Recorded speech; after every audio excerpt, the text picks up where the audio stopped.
What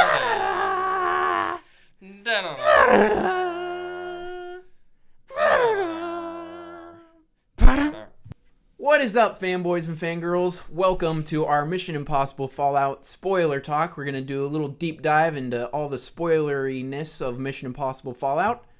My name is Luke, and joining me for a little discussion, I'm Tyler. And I'm Brett. And if you haven't seen this movie, go check out episode 58 of our What the Fanboy podcast. We did a non-spoiler talk, and we talked news and what we've been up to. So I recommend you check that out before watching this. And also make sure you see the movie because it's really, really good. So guys, what spoiler thing do you just gotta talk about? You just gotta talk about it. August Walker. August Mustachio Walker. What do you want to talk about with him? A.K.A. Henry Cavill. A.K.A. John Lark. That is where I was going, yes. Him being the villain in the way that I felt they revealed it was really cool. It's a really cool bait and switch scene with Simon Pegg's character that I kind of saw coming. I mean, Yeah. But it's just really well done, though. It's really cool. But for me, I felt it was spoiled when he tells his plan to Angela Bassett when he's trying to frame Hunt. see, here's the thing. I felt that was super on purpose. Because if they wouldn't have done that, I mean, honestly, when they announced Henry Cavill, they're like, he's playing the villain. Yeah. So I was really happy right away when he's like, I've got this phone. And it's from John Lark. And I was like, okay, good. They're not trying to be like, ooh, he's the bad guy at the end. Right. Which I hate it when they do that because it's like, well, obviously he's going to be the bad guy. Oh, Right. yeah, he's the bad guy. And they did really intentional shots of said phone because when they actually take it off the body, it's broken. Yep. Yeah. And the phone he hands to her is not. Yeah. And so, like, okay, like, we know he's the bad guy. Mm-hmm. But I just thought it was really cool, like, he still had the villainy monologue when he's telling her the plan of Ethan Hunt when it's actually his plan the whole time. Yeah. I really like the way they reveal that. I just thought it was really I well do done. too. And like with the like whole mask thing, like it was nice to have masks back. Yeah. Because they were in 3. They weren't in 4. Yeah, they were. Well, the bad guy had one, and you just see him rip them off. The good guys never wear them. That's true. That's true. It is just the bad guy. And I don't remember them in 5. I could be wrong, but that's okay. Remember him, But my favorite mask reveal, though, they got me with this one. I thought they were going to change the entire world at the very beginning. Oh. When during the newscast scene, they're like, 3 bombs went off. And I was like, oh my gosh, there's no way they're doing that to the world. And they got me. Yeah. I fell for it. And then the walls dropped, and I was like, oh, dang! And I thought it was going to be Alec Baldwin was going to be the newscaster. Oh, sure. But then it was Simon Pegg took off his mask, and I was like, oh, good job.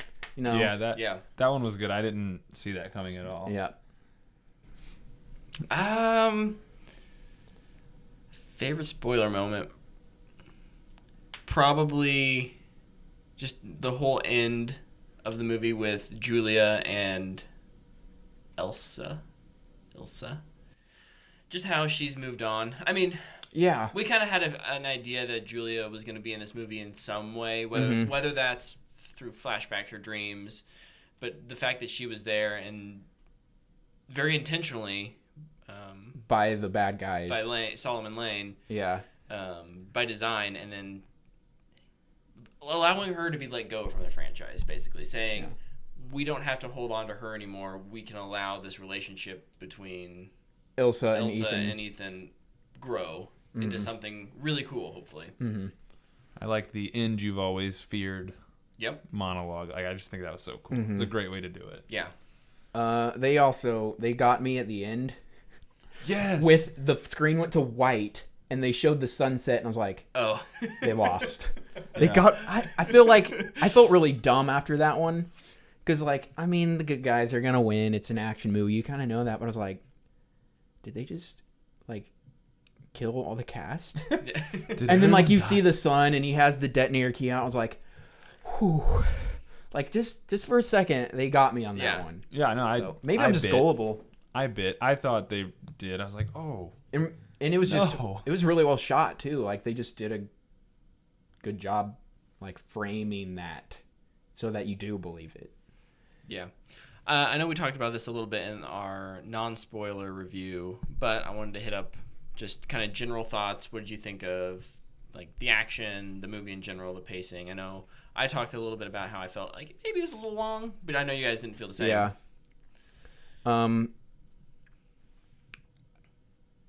I in our review I described it as exhaustingly fun. I was out of breath watching this movie because it's just an absolute thrill ride, and it's just put together so well. Yeah, and I would say for pacing, it's pedal to the metal, full go the whole time, and it works. Mm-hmm. It works really well.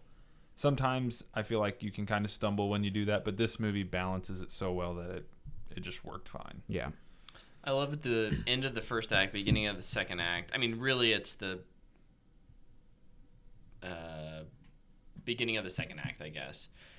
After they've grabbed Solomon Lane, there's that moment where you think that, okay, the chase scene is over, they got him, and then all of a sudden it just starts up again. Yeah. And I'm like, do I need this?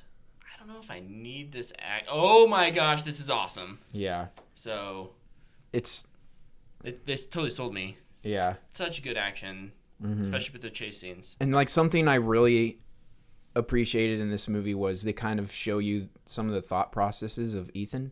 Mm-hmm. So like when he's learning about their plan for the exchange, he's like picturing in his mind, and they show it like this is what's going to happen if we do it their way. Oh, that scene is so And he sick. like Yeah. he's like aiming the gun at a cop, and you're like, oh my gosh, Could he do that? would he do this? And then it like goes back, and he's like, yeah, we're not going to do it this way. Yeah. Like you can just see like, oh, I'm changing this. The wheels are turning. Yeah, and then like in the anticipation before the actual scene where they're gonna take Solomon Lane, you can just like see him like, all right, I'm gonna ram this car, and I'm gonna throw him off, and we're gonna just go for it. Yep. And that was one of the best action set pieces in a movie. Yeah. In a movie. I really liked how he gets away from the chase at the end. Like, it looks like he's done. Like, he's dead to rights. And he Yeah. pulls the knife out, and I was like, oh, he's going to fight his way out of this. And then he runs to the bush and, like, jumps in. And I was like, is he going to, like, sneak attack? Or what's his plan? And then the camera pans over to the netting, and it's cut, and He it fell in the cuts- boat. Yeah. It cuts to him, and he's in the boat. And I'm like, impeccable timing. Just so you know, in the soundtrack, the song that plays when on the boat is called Steps Ahead, meaning they're multiple steps ahead That's awesome. Yeah. of everybody, including the audience. Yeah. Which is something I really like about the Mission Impossible franchise. They don't, like, it's kind of like the Ocean's 11. They don't tell you what they're doing, but they do. Mm-hmm. And I like that about it. Kind of with the stunts, my favorite stunt in the whole movie was the halo jump. I kind of talk about that in our episode. That was Such a beautifully shot, one take, one long extended shot, actual skydiving, and I love how thunderclaps That and they both lightning, get yeah. knocked out. Ooh. That scene with, oh my gosh, that scene rocked me. With the thunderclap. I was like, oh, what just happened? Yeah, Hey, looks like you lost your air tank. he's just like, I loved it. and then we all kind of talked about the bathroom fight, Mm-hmm. That's my favorite action That's- scene. which And honestly Probably the just most brutal fight in a hurt- Mission Impossible hurt my movie body today. watching Henry Cavill punch and get punched. Yeah. Like, that was an exhausting scene. And that was one of the scenes that didn't have music that you were talking about. It was so sick. And then Back to fake John Lark just gets blown through the face like a desert eagle or something. Yeah, I did not see that coming. No, me either. Not at all. Like, I think I kind of like sat back in my chair like, oh, what? Who shot him? But no, that scene was awesome. I really liked how it was kind of funny because they're getting the crap kicked out of them this entire time. Like, these are the two. The two baddest dudes you can think of. Getting wrecked. And then Yeah. August Walker smacks dude with the laptop that they're supposed to, their 3D Oh. printer that they're supposed to make the mask with. And like Ethan's face when he opens it and looks at it, he's just like, man. Like every scene with Walker and Ethan, there's a moment where he's just like, every time, and it was so funny. Mm-hmm. That's what I think I like so much about this film and its action scenes is that they're almost always extended. So there's a logical end point to the conflict, and then something happens that makes it go just a little longer. So whether that's John Lark waking up in the bathroom and, they've already beaten him, but then now they still have to fight some more. Or all the people walking in. Yep. And they're kind of forced to Mm-hmm. climb in the stall. Yep. The police officer finding them with Lane, getting in the I was car. kind of nervous during that scene. Yeah. When he said I was sorry, I was like, is he going to kill her? I was like, whoa. And I wanted to talk about this in our episode, but in this movie, Alec Baldwin's like, you care too much about people. That's your worst flaw. Kind of generic, but I buy it because in every single Mission Impossible movie, he's always trying to save the person, Yeah. but also finish the mission while going rogue. Yeah. And so it was like I was thinking about it during the movie. I'm like, I mean, it was a weird way to kind of phrase that, but he is always trying to save everybody. So like I bought it, and then he saves Luther, probably his best friend in these movies, and I was like, yeah, I get it. Yeah. I probably would have done that too if it would have been my oldest friend over this 6-movie franchise over the past 20 years. Yeah. I just love that the moment that leads to when When he's talking to Julia. yeah, and he's Yeah. crying like this is all my fault, Mm-hmm. which is one of the, in my opinion, stronger scenes for Luther in the movie, or if not his strongest scene. Brett talked about 2 scenes in the movie with Luther that we couldn't really get into. Did you want to talk about those? Yeah. Well, I mean, the one you were just mentioning, his conversation with Julia while they're like disarming this bomb. So good because it's the heightened emotional aspect of there's a nuclear bomb and they know they only have 10 minutes. Yeah. Mm-hmm. And then the other one is when Luther was talking to Elsa about Ethan cares about you, and yeah, That scene was really, really good. Also, just like with the comedy in that scene, Yeah. where Luther's like, cut the wire in my left hand. She's like, your left hand? Are you sure? He's like, yes, the black wire in my left hand. She's like, that wire's not black. And like, she's talking like, I'm a doctor. I'm Right. just making sure. Yeah. Like, it's like, oh, that's cool. Like, she's not dumb. Yeah. Yeah. And then to juxtapose that, what's going on there with what's happening with Benji and Elsa In the with house. Lane in the house, which Yeah. was the Action fight scene that I couldn't talk about. Oh, that was brutal. Were you Yeah. worried that Benji wasn't going to make it? Yeah. I was too. I thought he was super dead. Yep. I was like, I was. Yeah. No, I was really concerned. And I don't know. Death by hanging just is like. Not fun to. That's rough Experience for me watching a movie, to yeah. watch, and so seeing that it just made It's my intense. skin crawl. It's intense. Because of how much they didn't shy away from it. No, it was in your face. Yeah. I mean, it's a heavy scene for sure. So Also, real quick, Simon Pegg, his like fighting and action skills are improving. yeah, and like something I really appreciate with all of the characters is they all fight in a way that I would expect them to. Mm-hmm. Like, I don't expect Simon Pegg to get in a fist fight and just, demolish him. Right. He's I gonna have expect do a him little to bit of dirty last stuff. as long as he can to try and prevent something else, which is what was happening in that situation. Oh yeah. Mm-hmm. Whereas, like, if Ethan gets in a fight, I expect him to get out of it, but barely. Right. And with August, you would expect him to just be a brute and just One punch. punch his way out of everything. Until he gets karate chopped in the throat, and it's just like... I do think that I felt you mentioned Ethan kind of always just barely scraping by. I don't know if I've noticed that as much in the other films, in but In 4, it's in 3 he dies and he has to get resurrected. Right. He also dies in 5 because he drowns. Yeah. In 4, he jumps out of the car, or he jumps with the car 100 meters down, and he doesn't even talk to the Russian dude at the end. He's just like, "Yeah, I called you." Yeah. Like he's barely functioning. Mm-hmm. In this one, he's in the hospital at the end.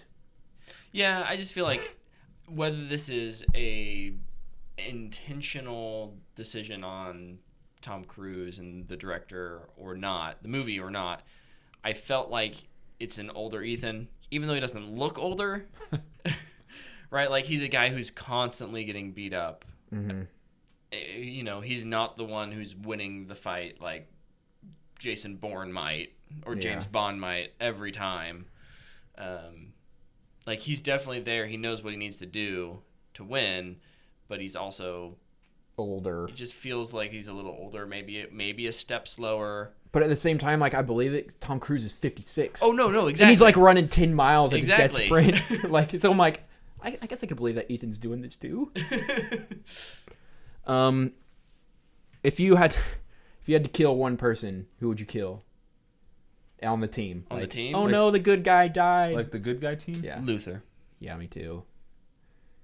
I think that would be the biggest emotional draw. Yeah, Luther.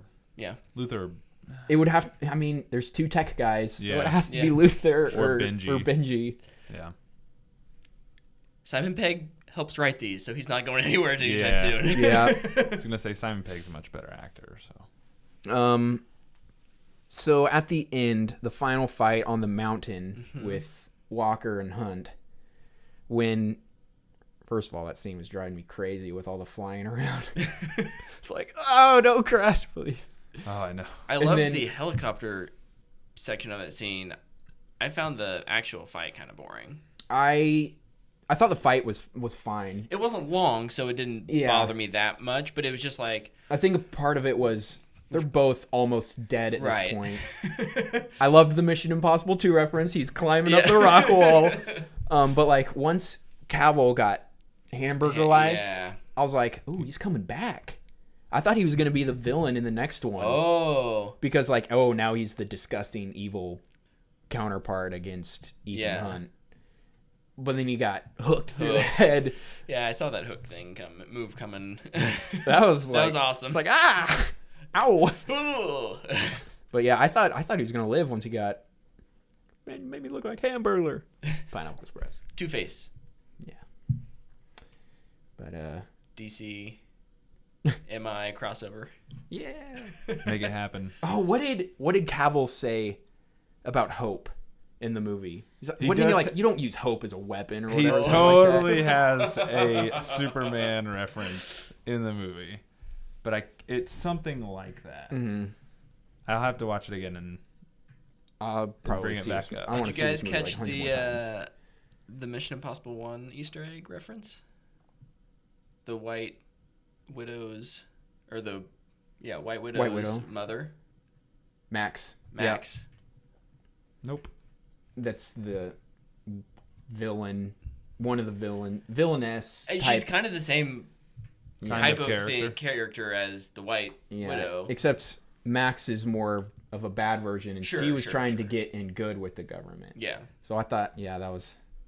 I didn't I was realize. like, Max? I'm I like, heard Max, and I was like, that's something. Yeah. But I didn't know it was Mission Impossible 1.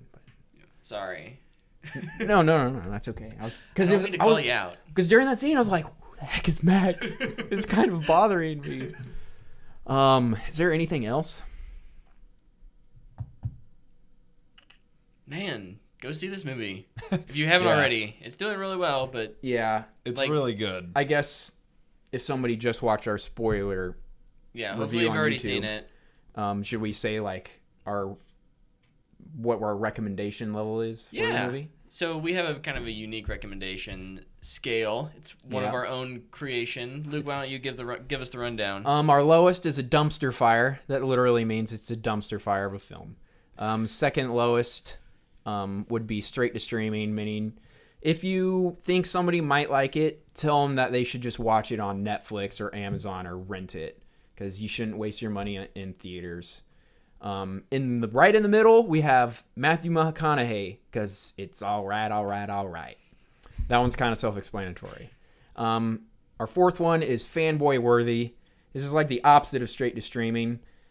This might be, it's for a specific group of fanboys or people that might like that specific genre. They will really like it, but maybe like a general audience person, maybe not so much for them. And then our highest level is a booyah, meaning you have got to see this movie. It's great. So it's kind of That's a quick overview. We spent a whole episode on this. So we went a little more in depth. I don't know what episode number, but for me, this movie is absolutely a booyah. It's one of my favorite movies of the year. Might even be my favorite. I don't know yet. I've seen the other ones more. So for me, it is also a booyah.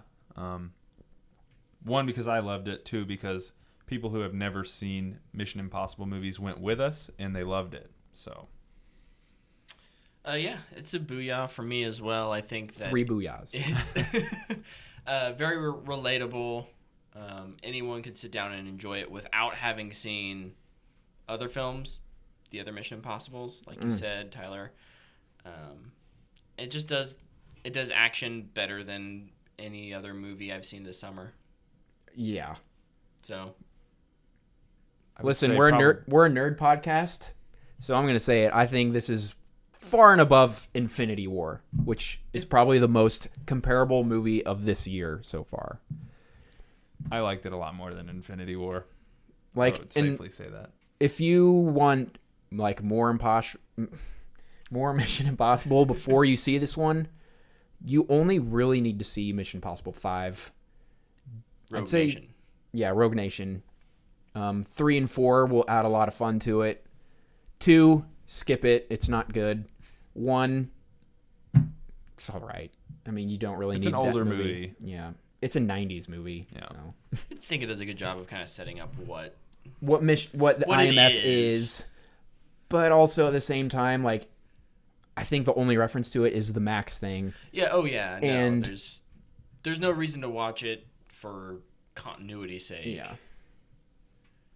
But I mean, this movie, for the action alone, is worth it. Without a doubt. You could take the whole plot out, and I think I'd still enjoy this movie. Just because it's a whole lot of fun. It is.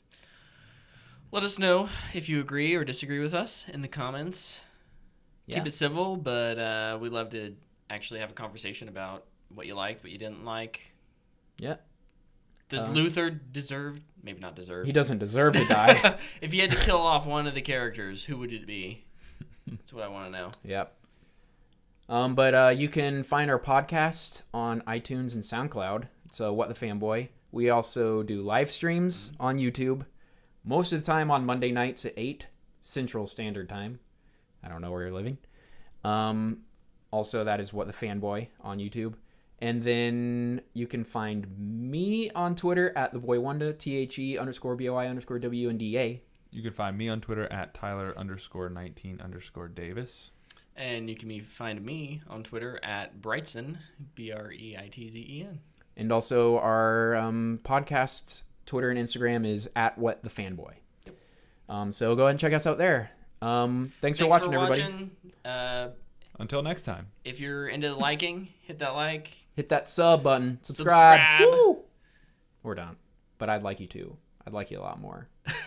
Bye. Bye.